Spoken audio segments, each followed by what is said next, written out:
Available on the Film Movement Plus streaming service beginning on July 28th, 2023. I'll say that in case you're watching this video years later, is a new Italian, or new to us, Italian mystery thriller, post-apocalyptic sci-fi horror melodrama entitled Darkness. Actually, it was released in 2019 overseas, but it's just coming to us in America with a translation, English subtitled in Italian language, through Film Movement Plus. And boy, was this really, really good. I went in fairly blind. I get these messages saying, hey, you want to review this? And I actually never read the synopsis. I will just click on the trailer muted and just see what the visuals look like. And if they look interesting, I'll watch it, because I want every experience to be as fresh as possible when I watch them.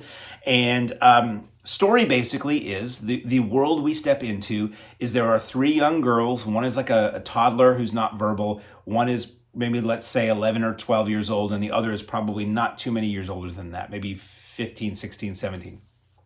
They live in this giant dark house. All the windows are covered, all the windows are boarded, there's plastic in front of the door. Something weird has gone on, we see. And what we find out is there has been some kind of either nuclear apocalypse or some kind of solar apocalypse where almost nobody is left in the world except these girls and their father, who goes out every day, all day, and comes back with food at night. And he tells them he has to fight off people, and people who went outside and were exposed to the sun and the horrible things that it's done to them. So he goes out head to toe in like a hazmat suit with a breathing apparatus, gas mask, and things like that. And the girls have in them a healthy fear of ever being in the light or breathing the air outside, or just don't go outside. So what we have here in this film is this world that has been created and maintained for them, their relationship with each other and their father, their fleeting memories of their mother and the before times, and how they do their duty and their routines that they have to do to serve their father and serve the family and scrimp and save, so to speak, with the food and the resources that they have. And, the questions are, what is the world outside? Are we going to see the world outside? What are they going to do? What do they do if they're left of their own devices? Are they prepared to live if their father doesn't come back? All these things like that. The film does have twists and turns that I'm not going to get into. It goes in places that I didn't quite expect.